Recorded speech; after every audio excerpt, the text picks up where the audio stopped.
Ma'am, आप औरंगाबाद में आई हैं, आपका स्वागत है। बहुत सारी महिलाएं या पुरुष कहें निसंतान रह रहे हैं और उनके साथ कई परेशानियां सामने आ रही है। अस्पताल में इलाज भी करा रहे हैं, कई जगह जा भी रहे हैं, ठगे जा रहे हैं। आखिर ऐसी क्या व्यवस्था आपके तरफ से मिलेगी लोगों को कि एक कोई निसंतान दंपति के गोद भर जाए, उनके आंगन में किलकारी गूंजने लगे? कृपया विस्तार से बताइए। धन्यवाद रेड क्रॉस सोसाइटी औरंगाबाद का कि उन्होंने मुझे आमंत्रित किया और मुझे ये मौका दिया कि मैं आज यहाँ उपस्थित लोगों की सेवा कर सकूं।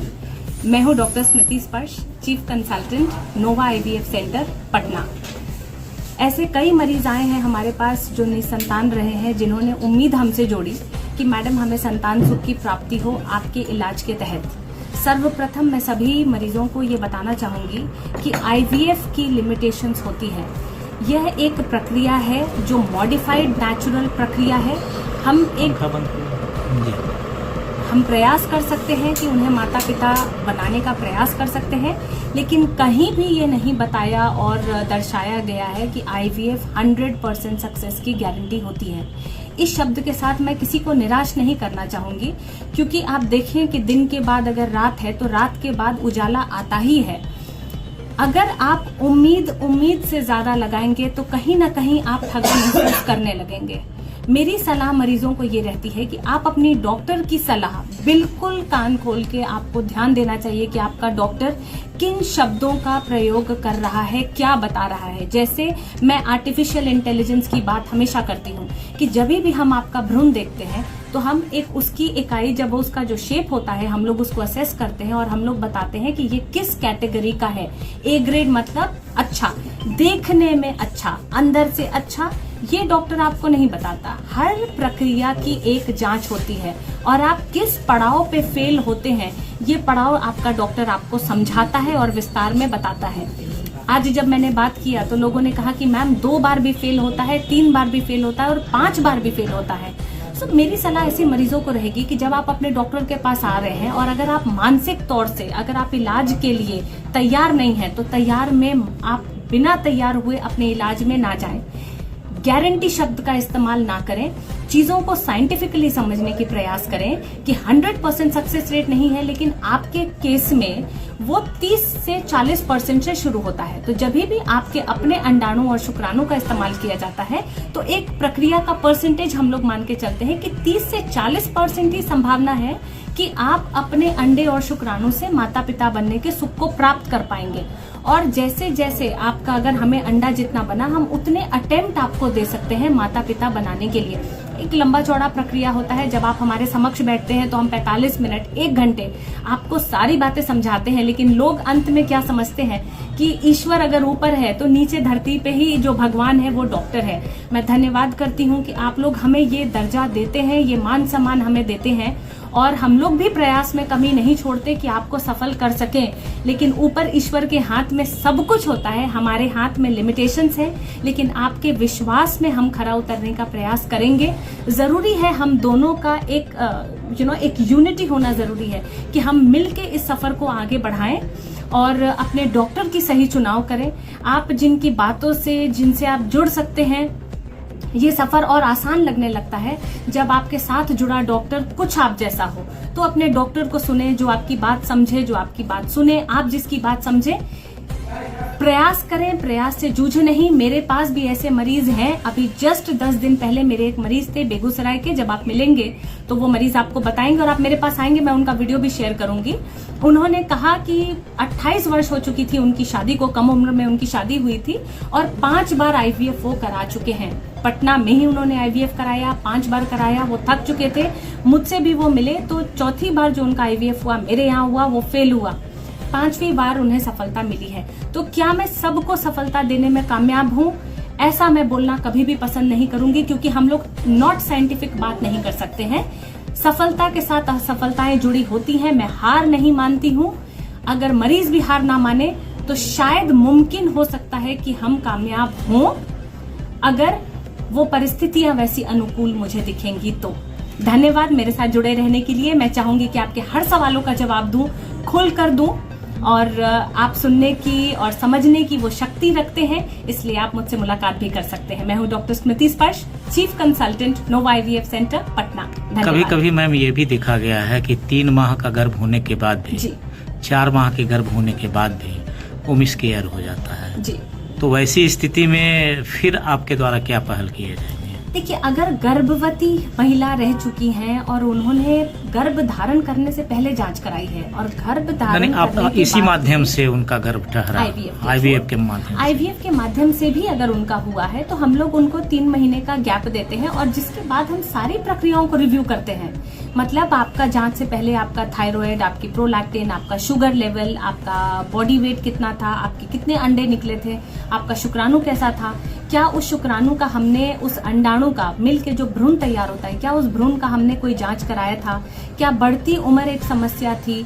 बहुत सारी चीजें होती हैं जिसको हम ध्यान में लाते हैं, जिसको हम रिव्यू फाइल कहते हैं। सो उस फाइल के रिव्यू के तहत फिर हम एक बार उस दंपति के साथ बैठते हैं और उन्हें सलाह उसी प्रकार दी जाती है।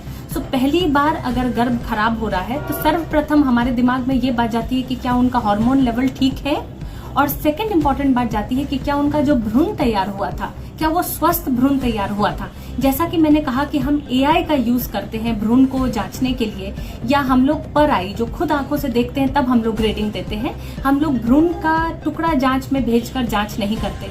तो फिर और बहुत आधुनिक प्रक्रियाएं हैं जिसका मैं उनको सलाह देती हूँ, बट एक रिव्यू जरूर करते हैं। दूरबीन जांच की भी मैं सलाह देती हूँ। ये कमी अगर महिला पुरुष दोनों में हो तो फिर क्या उपाय है? महिला और पुरुष अगर दोनों में रहता है तो IVF तो एक सलाह मैं देना चाहूंगी कि अगर आपके अंडाणु कमजोर हैं, आपके शुक्राणु भी कमजोर हैं और आपकी उम्र डेफिनेटली बढ़ती जाएगी तो अंडे और कमजोर होते जाएंगे और कम होते जाएंगे। तो हर ऐसा नहीं है कि आप शादी आपने की है और आपको IVF के तरफ बढ़ा लिया जाएगा, लेकिन कुछ एक आध ऐसे केसेस होते हैं जिनमें हम सलाह देते हैं कि नहीं, आप फ्रंट IVF में जाइए। लेकिन कम AMH होना एकमात्र कारण नहीं होता है जिसके लिए आपका IVF किया जाए, और बहुत सी बिंदुएं होती हैं जिन पे हम विचार करते हैं। लेकिन IVF एक सटीक प्रक्रिया होगी अगर शुक्राणु आपके कम दिख रहे हैं और अंडे भी आपके कम दिख रहे हैं और आपकी शादी को एक लंबा समय बीत गया है, तो हम सलाह देते हैं कि आप IVF करें। बेहतर होगा कि आप 35 साल से पहले अपनी IVF की प्रक्रिया का चुनाव कर लें और लंबा समय इंतजार ना करें। तो मिनिमम एज जो WHO कहती है वो है कि आपको 1 वर्ष होना चाहिए आपकी शादी को, उसके बाद ही आप एक निसंतान विशेषज्ञ की सलाह में आए।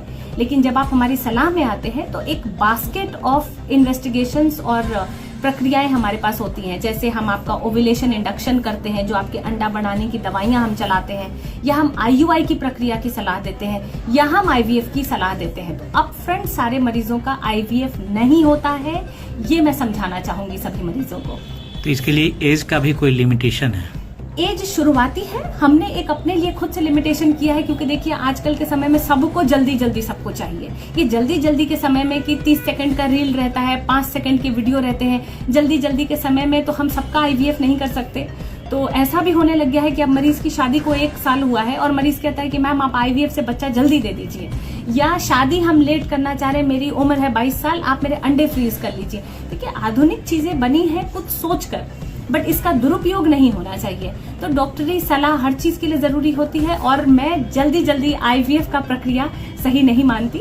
हमेशा सेलेक्टिव होना चाहिए कि ये प्रक्रिया जब हमें एक मिला है, एक राइट मिला है, तो हम इसको बहुत जुडिशियसली यूज करें कि किन का IVF होना चाहिए और किन परिस्थितियों में इनका चुनाव बेस्ट डॉक्टर कर सकता है, मरीज नहीं। ये कभी कभी सुनने में आया कि स्पर्म जब गर्भ में डाला जाता है तो दर्द काफी होता है, ऐसा क्या है कुछ?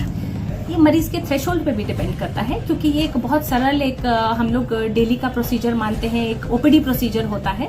अगर बहुत ज्यादा दर्द का मरीज महसूस कर रही है तो हम लोग लाइट सेडेशन में भी हम लोग इस प्रक्रिया को कर सकते हैं, लेकिन बहुत पतले से कैथेटर से किया जाता है तो ये एक पेनलेस प्रोसीजर को ही हम लोग मानते हैं। जैसे मैंने आपको कहा कि हर चीज डिपेंड करती है कि हम किस तरीके का बॉन्ड बना चुके हैं अपने पेशेंट के साथ।